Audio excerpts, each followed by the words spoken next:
All right. Good morning. Good morning. Welcome to the Town of Munster Show.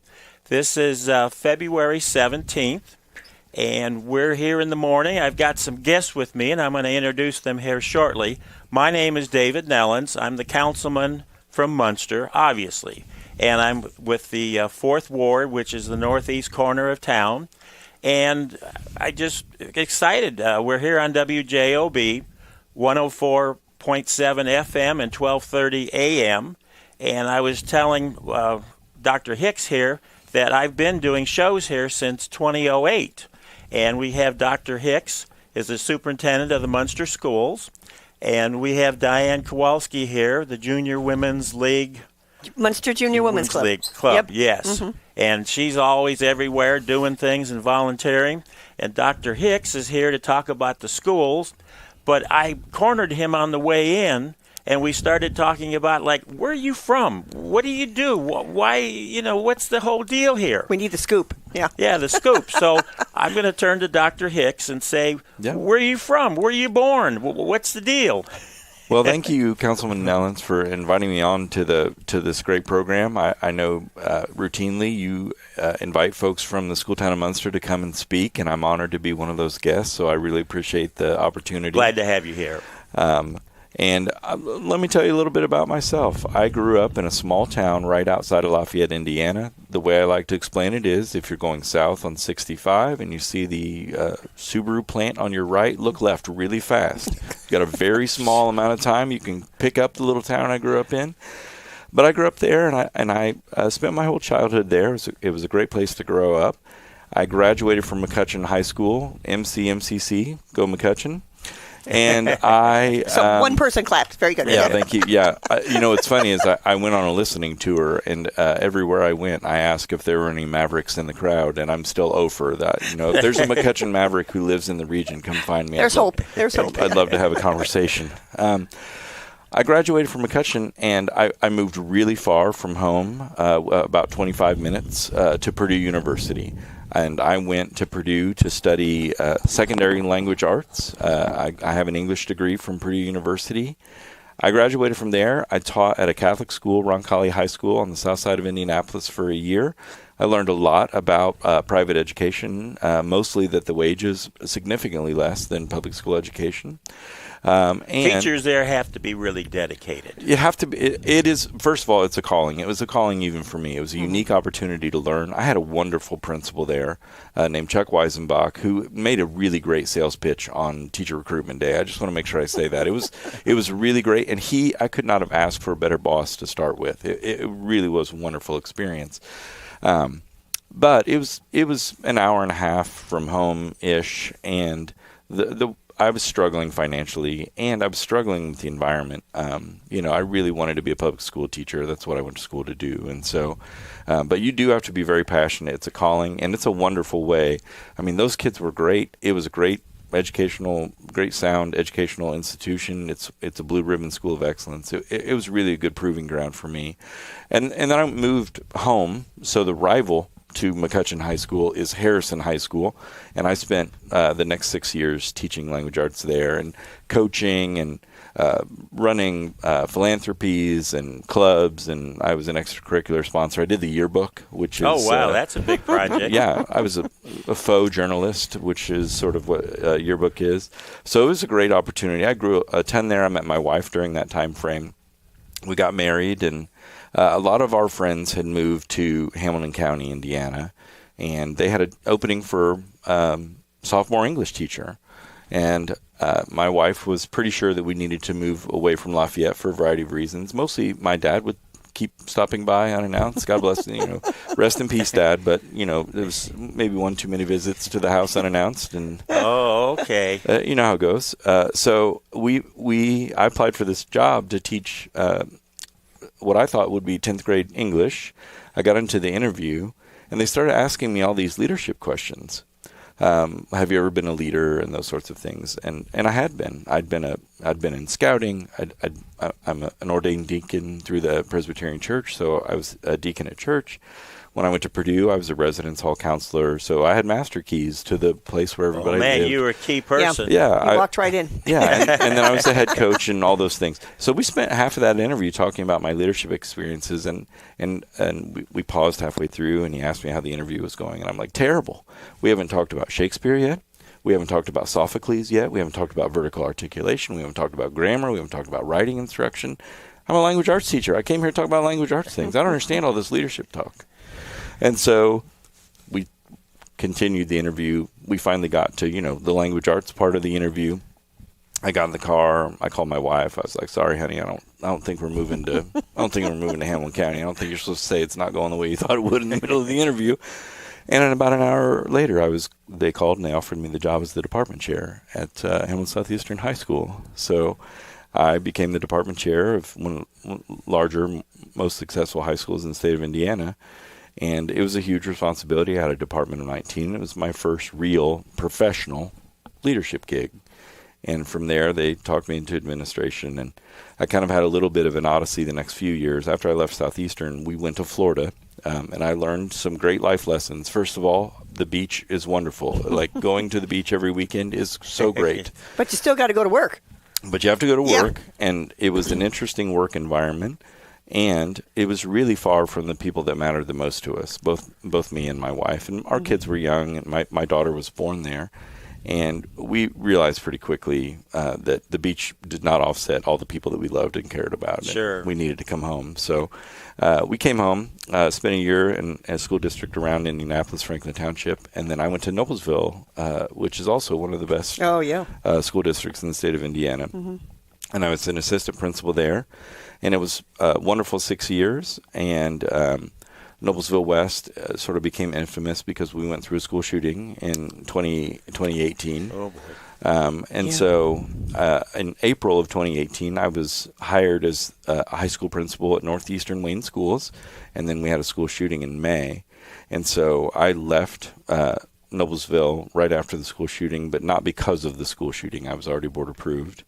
At Northeastern, moved there to be the principal, and then 2 years later, my friend and mentor took a job over in Ohio and said, "Hey, I think you should be the next superintendent of Northeastern." Oh wow! Now you're taking another big jump. And I knew someday that I wanted to be a superintendent, but it came a little earlier in my career than I would have predicted. But it was the right position. It was the right time. Had a great board, and I was superintendent there for 5 years. We were there for 7 total years, and at the end of 5 years, I really had a great board. It's a wonderful place, but I was ready to try something else. And I had a colleague reach out to me about the job at Munster. And I started looking deeper into the demographics. Munster has always had a great reputation. As I explained to people on my listening tour, when I was a kid, I went to Presbyterian Church Youth Camp at Geneva Center, which is the same place that Munster sends its kids to youth camp. And the kids were really nice.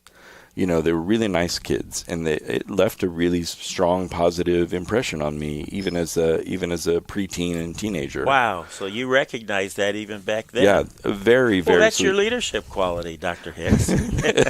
Well, thank you. So applied, and I told myself that only a job with a great board would I take. I had it really good where I was, and only a good school board would cause me to really consider relocating my family. And my poor kids are in high school. I mean, this was not the easiest decision in the world. No, it's a tough time to move children. Yeah. And a family. But the school board here is incredibly wonderful and empirically wonderful. They're highly educated individuals. They're very successful in each of their own disciplines, and they really are in it for the right reasons. They really care about the school town of Munster and its children, and they really recognized in me a partner, a thought partner who would come in and work to lead our administrative team and our teachers and our students on as we move forward. And so it felt like a dream come true to get the job until I had to tell my kids we were moving, and then the dream kind of popped. Ow. And Now, what grade are your kids in? my son is a senior. He's been accepted Whoa, to go to that's a big Indiana move. University. Oh, my goodness. My second son, my middle son, is a junior, and my daughter's a freshman. Today's her birthday, by the way. Happy my birthday, goodness, happy Abigail. birthday. You probably won't see this, but Wow. You have to show it to her. yeah, that's right. I certainly will. So that's kind of me and the journey that I was on. You know, when I was at Harrison High School, if you would have asked me if I was ever going to be an administrator or leave Tippecanoe County, the answer to those questions were an emphatic no. That was not what I saw myself ever doing as a younger educator. And Yeah, but once a Hoosier, always a Hoosier. So well, I mean, you know. the way I like to say it is, once a Boilermaker, always a Boilermaker. Oh, okay. We're Rose Holman, you know. Yeah, Yeah. yeah. But I now have a Hoosier in the family, so I have to be careful. Well, you know, I'm partly Boiler, too. I went up here at Purdue Calumet, but our daughter went to Lafayette. And our family's mostly Purdue, but we have a couple IUs. And then my son is totally radical. He wanted Ball State. I was going to say, we got Ball State, Purdue, and Rose Holman. We're all Hoosiers. We got Yep. them covered. So, Yes. But anyway, so we're glad to have you here in Munster, I believe. Yeah. We're not quite up to a year yet. No. We're working on it. Yeah, we're well on the way. But you've got lots of exciting projects and things going on. Yeah, it's been a great place. I'd love to highlight some of the great things that are happening Sure, let's here in hear the what's going school on. town of Munster. I always like to start youngest to oldest. It helps me keep track of my thoughts. And we have a wonderful preschool program here. Enrollment is ongoing. If you're interested in coming to the school town of Munster, our enrollment is open. And just reach out to our central office, and we'll help you get in touch with the right I've folks. got experience with that because my grandson, Jake, was in preschool over at Eads. Mm-hmm. So he loved it. He learned a lot. It was good. It's good. Now he's a kindergarten at Elliott. So we're getting this front end stuff going. Well, preschool's such a special age, and honestly, if you're having a bad day and you need to go and get yourself recalibrated, watching third graders figure out how to open that milk, it's really a reminder that we're in this whole thing together, and it's wonderful. Takes a village It does to open take a carton of milk. Yep. That milk Certainly carton. does. I mean, you would think they would know 3-year-olds were going to try and open that thing, but it's an engineering nightmare for a 3-year-old. So our preschool program is wonderful and filling fast. At the elementary level, they are making an intentional push in the STEM area, and STEM is science, technology, engineering, and math. You'll hear STEM a lot. Sometimes you'll hear STEAM, which is science, technology, engineering, art, and math, because architecture kind of falls Sure. into the art realm.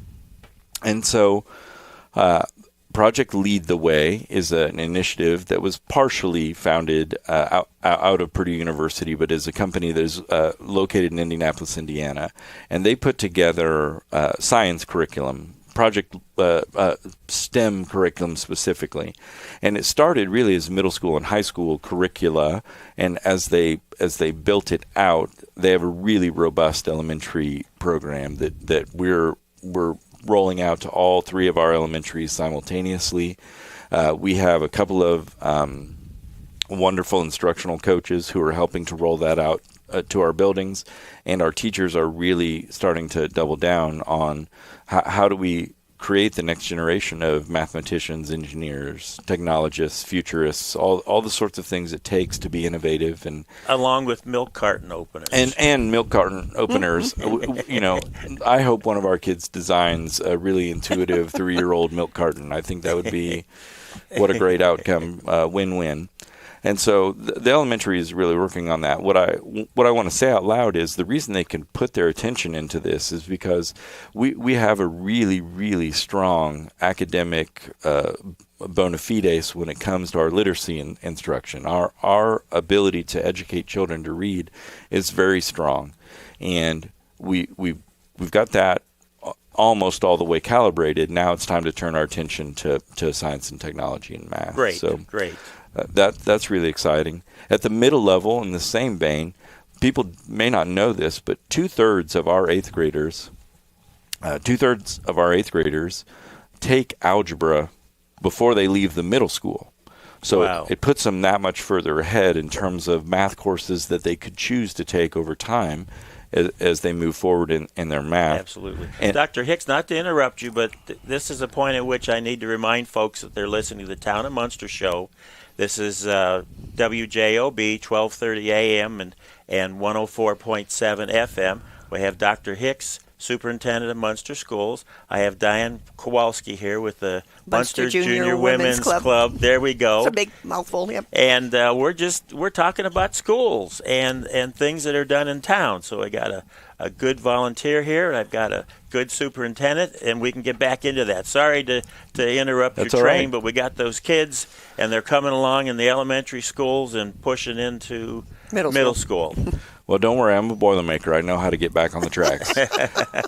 And you told a very sweet story on the way in today that I want to highlight. The schools. It's easy to think, oh, we're the schools, right? But you live across the street from one of our schools. Mm-hmm. You volunteered when your kids were there. You helped be a part of one of our best programs that I've experienced in my time here, which is Community Readers. And what is a joy, what is one of the neat things for me as someone coming into this community to learn about this community is running into people to you like you that say, hey, these are the great things about Munster. This is what tickles me, and the delight with which you told that story is really special, right? It's one of those great things about Munster that I've come to really appreciate, and we continue to try and keep that joy going. Yeah. My wife comes in, and she reads. She's a community reader, and she enjoys it. And the children, they're all very, very much interested. And you know what? When you ring the bell for parents and family to come into the schools, they do. Yeah. That's one thing about Munster. They do come in. Yes. Well, community readers were started to bring the community, but also I was president of the Chamber of Commerce at the time, and to bring the businesses in. So not only do we have the people who live there, but the people who work there. And it also was a great, idea to get the businesses involved. And then when we do have the fun fairs and we do have things going on, the businesses, we could easily go to them and say, hey, we know the presidents of the banks. We know, all the people in the community. So, yeah, it's nice to get it in. And it's also nice to hear the kids. We were talking about Purdue. I just have to tell one story. Leo, one of the deans at Purdue Cal at the time, I had asked him to come out and read. And all the readers were done. The kids were going out to recess. And one of the kids said, hey, Mrs. K, we had a great reader today. I said, you did? And they said, yes, we love chicken. I said, what? And they said, well, we had the guy from Purdue. I called Leo and Leo, they think you're from Purdue Chicken. Hello, what did you do? But yeah, my kids would come home from school and they would, I'd say, who's your reader? Oh my gosh, we learned about this. We learned about that. I always told the readers, tell the kids they could ask you anything, but what you weigh and what you make, and they said, okay, that was a great program. It still is a good program. Yeah. It is a great program.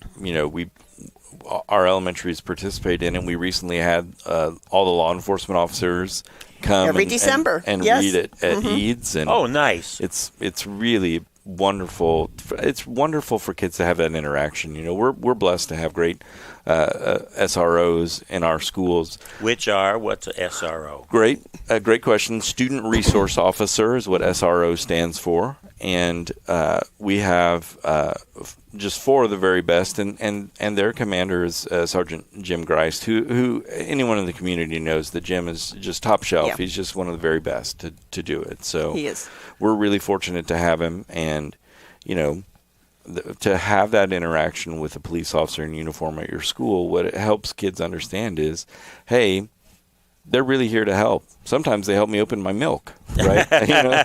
So. And I've seen them at track meets. I've seen Kevin there. I've seen, Brad there, Grice. Yeah, everybody. Yeah, it is nice to see them. And it's a great partnership. We're so lucky, guys. And I like having Sky in the schools. Yeah. Now, Sky is our comfort dog that's at the high school. It's our canine SRO. SRO, yes, KNRSOO. And she really runs the show. She takes does. Brad where she wants to go. That's right. That's And he follows. Yeah. Yes. Brad's a good listener. Mm-hmm. Yeah. Yeah.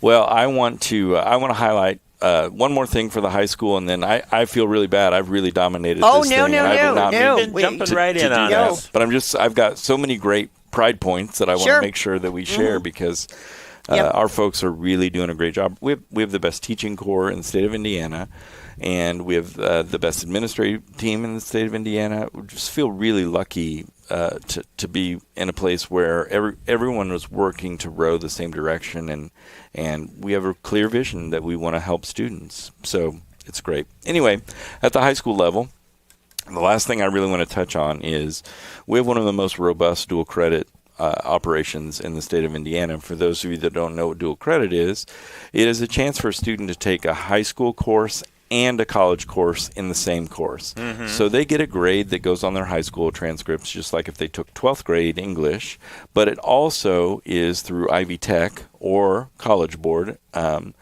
they have a chance to get a college transcript simultaneously. And so what's interesting about that work is twofold. One, the research says if you get 12 dual credits, and each class is 3 credits typically. So if you take 4 college classes while you're in high school, then you have an 85% chance of finishing your bachelor's degree, is what the research says. So that's part A. Consider that column A of good reason to have this program. Column B is, based on our math, based on the current cost of per credit tuition at Indiana institutions, all of that transcripted credit saved our Munster families approximately $3 million in college costs last year. 1 year. Just 1 year. Just 1 year. And so it's a really robust relationship. We cannot thank Ivy Tech enough for the relationship. We're really grateful to the courses that our students take. We also are really lucky. We have a great relationship with the Hammond Area Career Center. We have about 70 students who attend there, and it's a wonderful partnership. If you want to go up there and do exactly this, I don't know if our technician came out of the Hammond Area Career Center or not, but they have students learning to do this very thing, how to mic up a radio show and produce it and get it on the air. Healthcare, many programs. Healthcare, construction, culinary. I met a young man who is from Hammond, but he works at the Rosebud. And he's the one who makes your steak when you go to Rosebud on the weekend. Wow. So he learned from the culinary program at the Career Center. I was part of the work program many years ago, 1980, but through Clark High School, and worked at LaSalle Steel during my senior years. So I only went to school three hours and then was working at the mill. Oh, it's great. It's great. We're really lucky that we have great partnerships.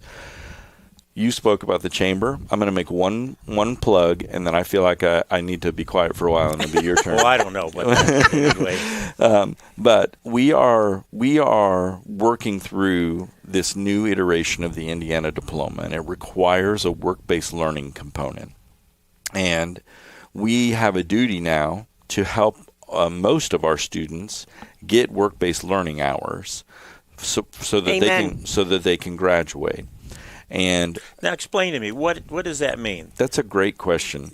So I'm going to talk about the current diploma, which is for the class of 26, 27, and 28.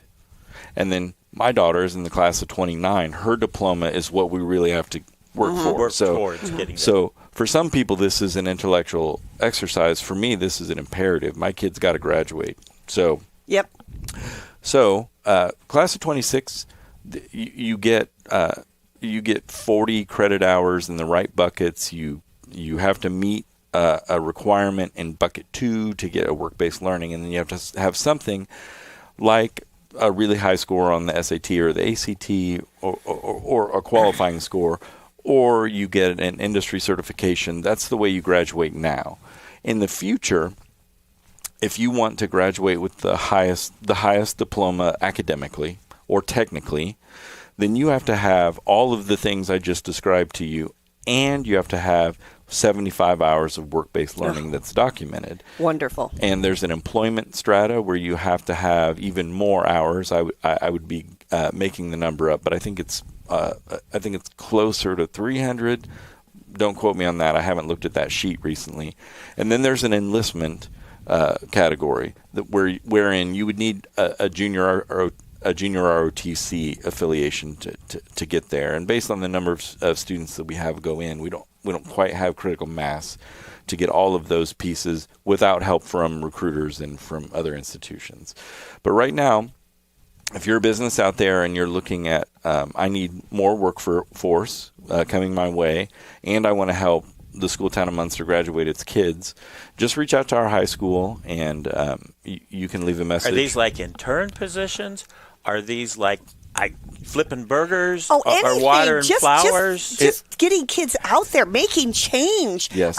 Communicating, being able to talk to adults. Oh my goodness, that's a wonderful what do you thing. mean talk to adults? Oh my goodness. Yeah, I mean, we can't all sit at home on our phones, and then when they get to college, they don't know how to say, "Hi, Mr. Nellens, how are you today?" Carry on conversations. Yeah. I see it all the time in retail and Well, everywhere. I have one term I call it vaporize. They vaporize you. You're there, but they don't see you. Yeah. That too. Like soap. Hello, I'm invisible. Yeah. We're working on those. Yeah. What I will say, And not is, all students. We're just No. saying there Some. are some There's some. that need to. Our kids. You want a car. You got to work. You got to pay for your insurance. How are you going to get that? Mom and dad are not going to supply you with everything. right. Yeah. Well, so work-based learning can look like a variety of things. It can be a shadowing opportunity, and they can log those hours. It can be an unpaid internship, and they log those hours. Mm-hmm. It can be a paid internship, and you can log those hours.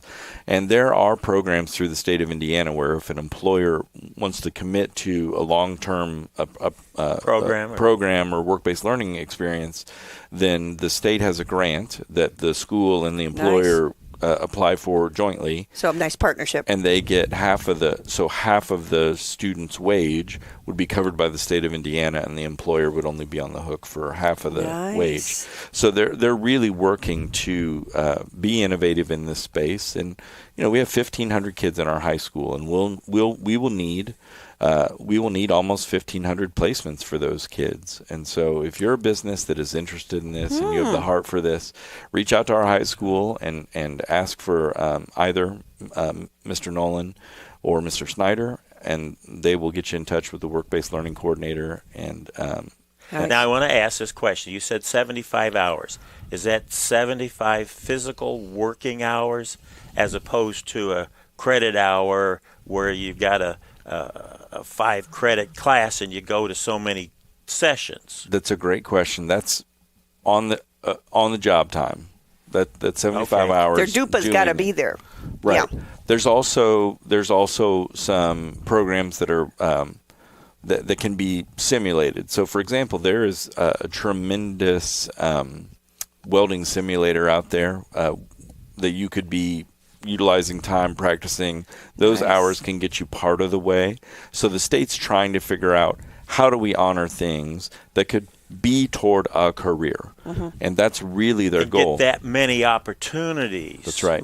You've got 300 students in a class? 375. 375. Oh. And this starts at the freshman year.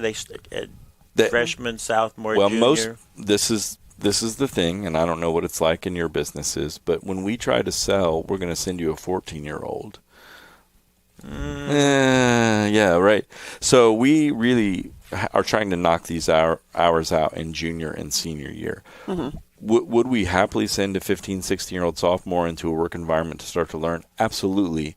But depending on what your work environment is, they're still adolescents. People want us to grow these kids up faster. Every generation grows up faster.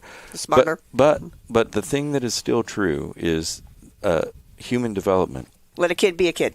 And adolescence is a time wherein part of your brain has grown in. And the part of your brain that handles responsibility and some other pieces. Maybe not so much. Maybe still. Well, there's a difference between girls and boys, too, maybe.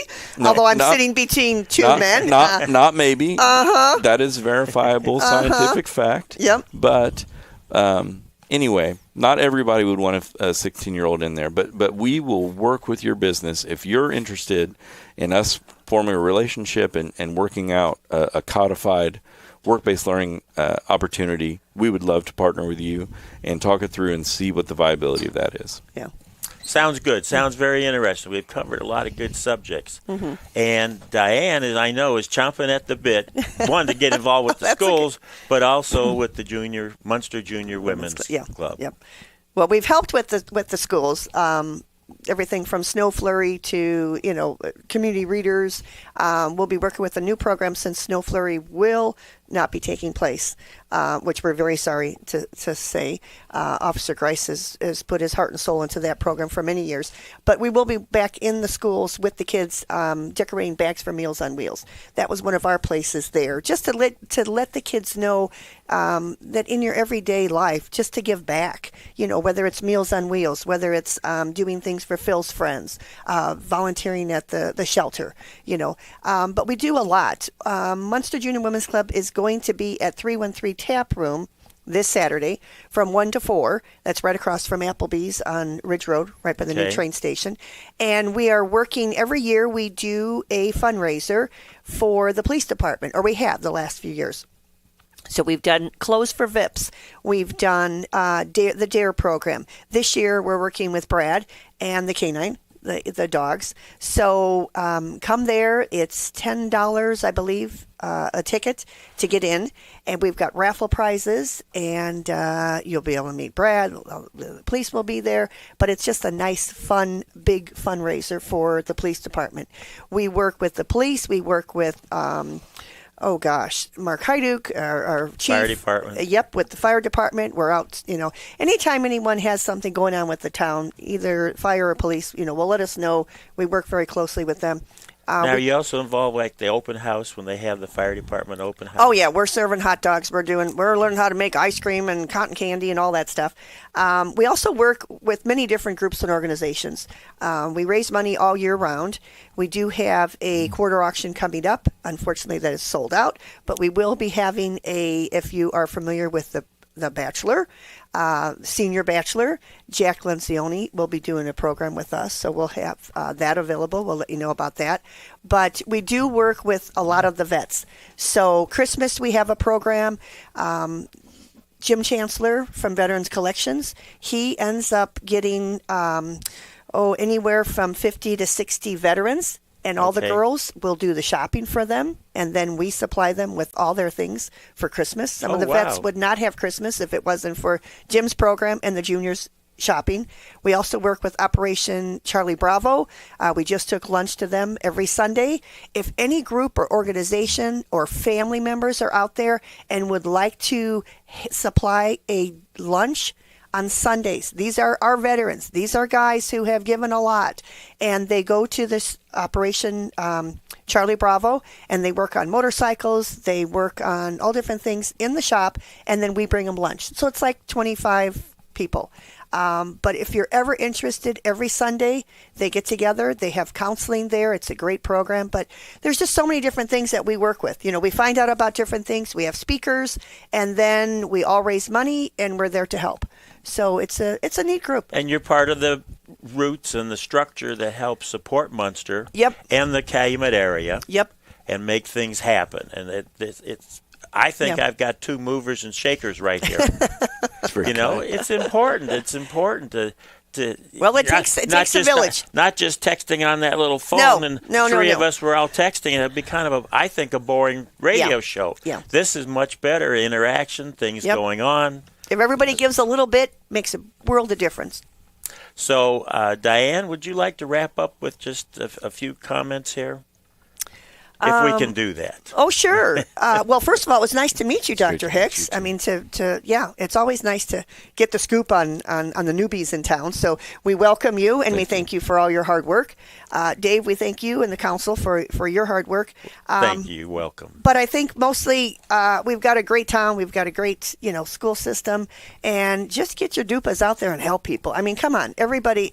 There's always something that can be done. And if kids need service hours or that, let us know. We always, we can get the kids, interacting with a lot of things in the community. Certainly lend a hand. Yep. Dr. Hicks, glad to hear you're all Indiana, and I'm glad to hear you're Purdue. Thank you. I'm really grateful for the opportunity to lead the school town of Munster. I have a great board. I'm really lucky to have our board.